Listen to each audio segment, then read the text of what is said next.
نن د مای میاشتې 29مه د پښتو ژبې جهاني ورځ ده.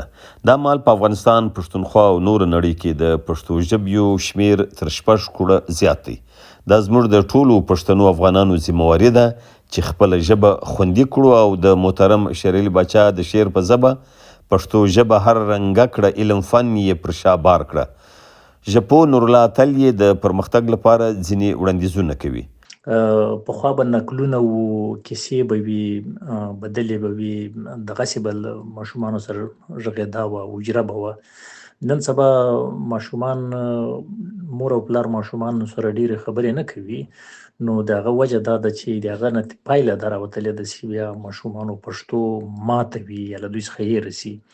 او که په اوله 15 کلنۍ کې پښتو ماشومان صحیح زده نه کړي، بیا یې ټول عمر نشي زده کولی، بیا به د دوی پښتو چې ده دا به ماته وي.